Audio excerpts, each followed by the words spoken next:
Finances and money are always the variable. One of the biggest reasons that I talk to you guys about bandwidth and execution of multiple options is because each and every single person that's here today is going to have to be able to leverage whatever resources they have to be able to get in the game.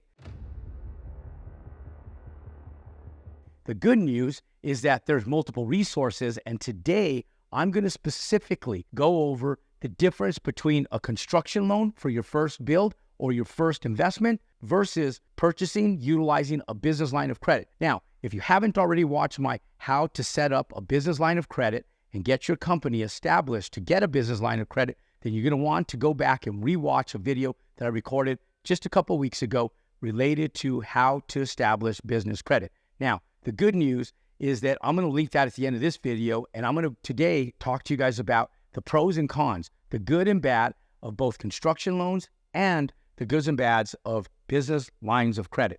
Now, here's the thing, guys. At any point in time, you got to look at this like tools in a toolbox, because at different points in time, you're going to need different tools. You can't take an entire car apart with just a crescent wrench. You might need a Phillips screwdriver. You might need a flathead screwdriver. You might need a socket set. At some point in time, those tools are going to be resources for you to be able to leverage different parts of your real estate career. And so every tool that I give you, make sure that you guys learn about it, harvest it inside of your tool bag, and when needed, execute. Now, this is a tool that you should utilize all the time. And for those of you guys first getting started, one of the things that I like about construction loans is that it gives you a great option for your first build. So one of the things that I always tell people is when you first establish a business line of credit, you're going to get a line of credit, but you might just go in and only get maybe $10,000 right when you open up your bank account. Your business is brand new. You don't really have financials. And even if you've been in business for a while, sometimes you've leveraged your financials in a way where you've reduced your tax liability. It doesn't really show a presence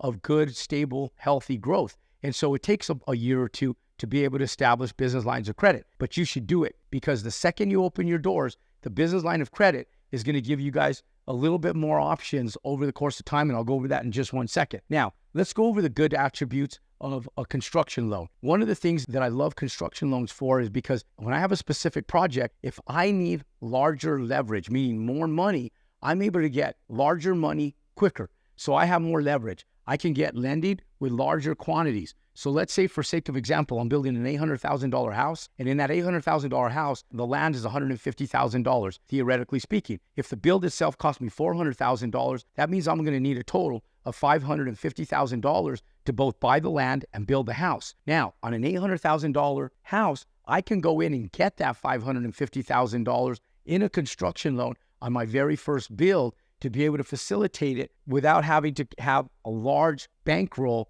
of financials. You can either do it by hiring a general contractor, which we go over with you in a different video. It's called the process of 30. And then you can also go in and do what's called an owner build. Those of you guys that have the confidence and a little tiny bit of experience to self-perform, you can do an owner build and leverage enough money to both pay for the land and the build, provided that you've went through the process of entitlements and getting a set of plans approved that the bank can actually land on, appraise, and give you money, because it's something that they have tangible now, that they have comps in a given area and prints that actually have what the build is going to look like to give you the leverage that you need. So that one great attribute initially is that you get larger leverage, larger lending quicker, greater options for your first build. Now, typically construction loans have lower interest. You can get a construction loan for any place in the neighborhood of about 6 to 14%. Okay. Now, 14 is high. I would say that on the average construction loan, you're going to be sitting right about that 9% range. So it is still lower, and it is on the lower interest range. On average, which is about 9%, 8 to 9%. Okay. Now, another great attribute is it offsets the payments to the back end of the loan. So a lot of times when you talk to your lender, one of the things that most people worry about is cash flow. So when you're building a house, if it's going to take you 6 months and you're already limited on funds for a lot of people that are doing it, how do you service the debt on the loan if you barely have enough money to get into the loan in the first place? How can I leverage that? That's the big question that people ask. And what's great about construction loans is that they typically do interest only, and they occur that payment on the back end of the loan, meaning that when it goes to permanent financing or when you sell it, that interest is actually incurred on the back end, and you pay off that interest and the debt that they gave you for the construction loan, and it's offset to the back end of the loan, meaning that you don't have month in, month over payments on that construction loan while you're actually doing the build, which takes the stress off of it. You can focus on your build and not have to worry about the monthly payments every single month that you would otherwise have to worry about if you weren't doing a construction loan. Now, here's the bad part of construction loans. The first biggest thing is they take time. The underwriting is grueling. When you first get started, you don't have a lot of experience. Your finances are limited. The bank's going to put you under a telescope of underwriting. They're going to go in, they're going to vet out when you hire a general contractor, make sure that they're legitimate, make sure that they have the experience, and make sure that they're credit worthy to take that build on, and not only take that build on, but complete that build. And so it takes time for underwriting. And the thing is, it's not revolving. So anytime you get a construction loan on one house and you go to the next, your second build, you have to go in and reapply and go through the exact same process every time you have a new build. So if you build 8 homes a year and you're getting construction loans on all 8 homes, you're going to have to go through underwriting 8 times that year just to facilitate each and every single construction loan. So it can be a little bit grueling to be able to do so. Now, the second thing is underwriting on each build, which I kind of just went over with the time that it takes, because the time to take the underwriting can typically take anywhere from 30 to 60 days, which means that if your permits are ready, and in spite of your permits being ready and your ability to turn dirt, if you don't get lending lined up in the right fashion at the right time, and underwriting takes longer, you can hold your build up 30, 60, maybe even 90 days. Most times 30 to 60 days. So the time that it takes and the underwriting that has to be facilitated on each and every build. And number 3, lending requirements, the experience and the recourse.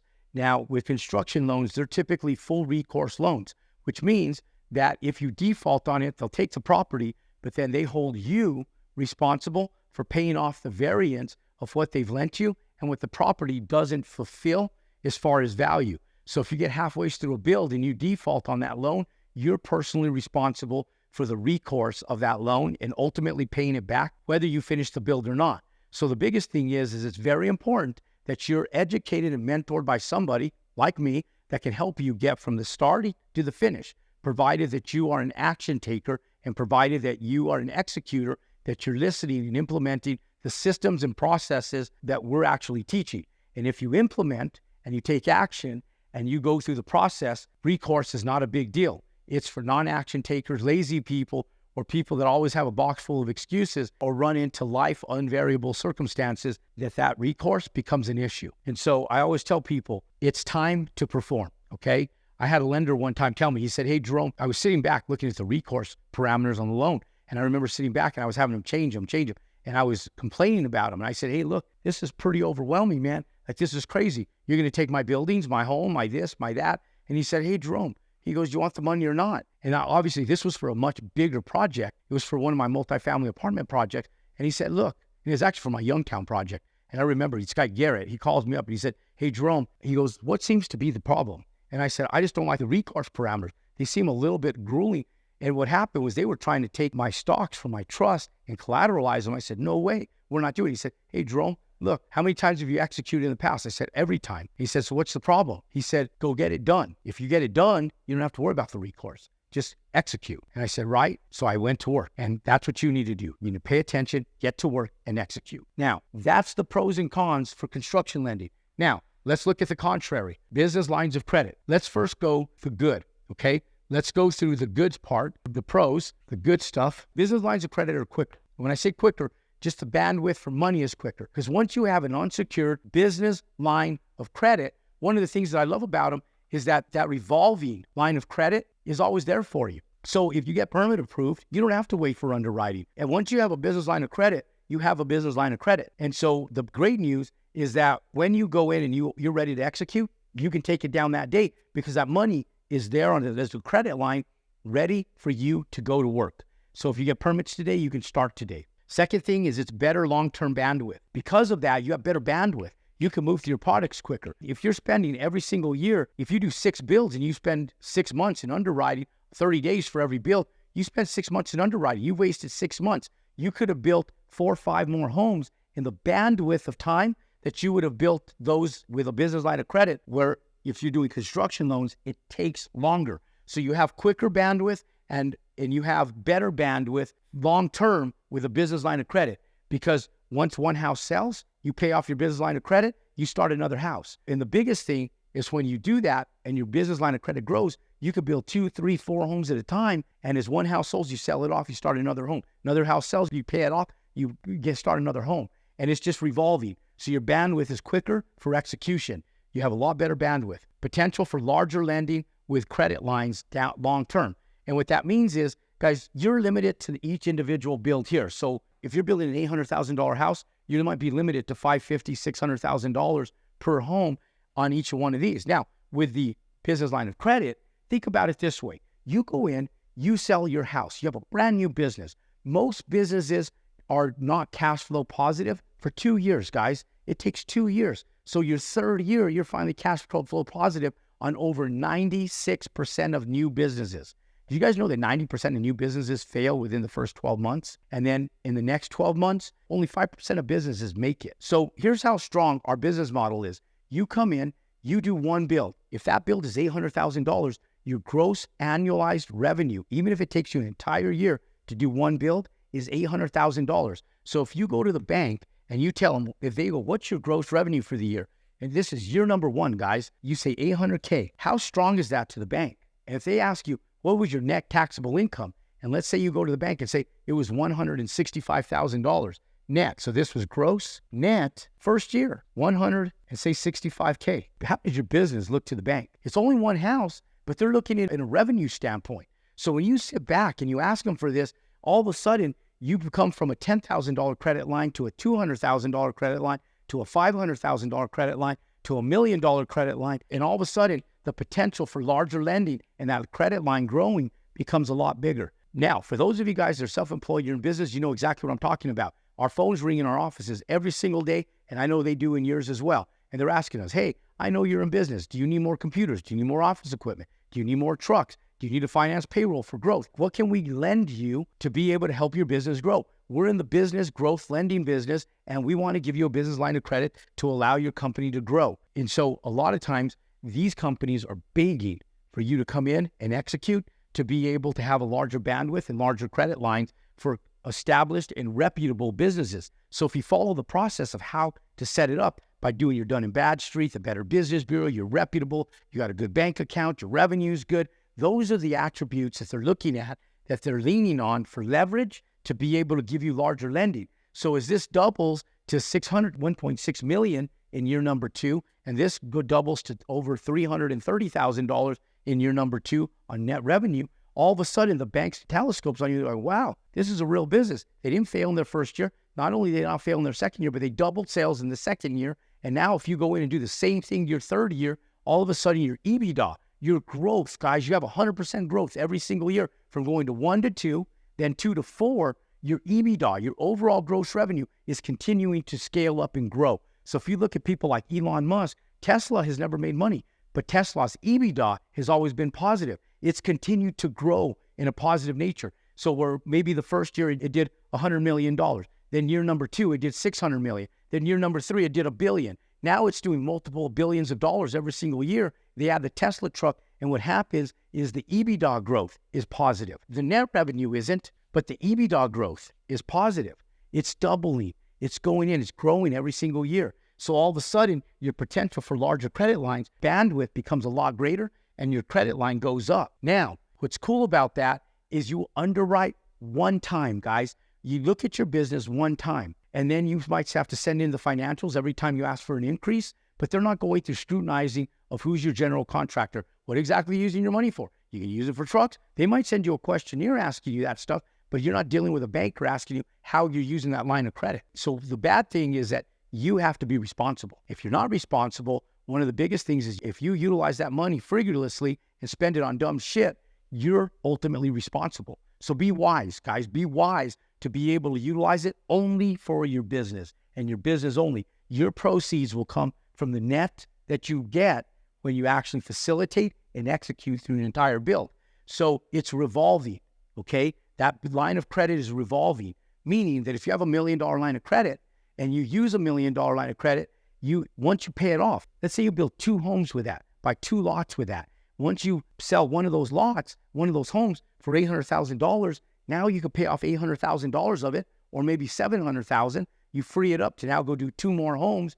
And now the second house sells, you pay off the remaining balance. Now you have some cash and you have some credit. So you have $1 million that you just paid off, plus you have a few $100,000 that you have from your profits and proceeds. Now you can go off and scale to 4 homes. And so it's revolving. Then when you go out and build the 4 homes and you devour that $1 million line of credit, now you can go back in and ask them for a credit review based on your financials, send them over your annual financials, and now they boost your credit limit up from $1 million to $1.5 million for sake of example. And now it's revolving. That line of credit doesn't go away. You can continue using it as long as you're using it. So now every time you build, you sell, you pay. You build, you sell, you pay it off. It's revolving. Every single house. You don't have to go through underwriting. It's really quick, and you can revolve houses quicker, okay? And typically, it's non-recourse. It's laying on the line of the business credit, not your personal credit, not your debt-to-income ratio, not your bandwidth of your personal execution of your mortgage, your house, your cars,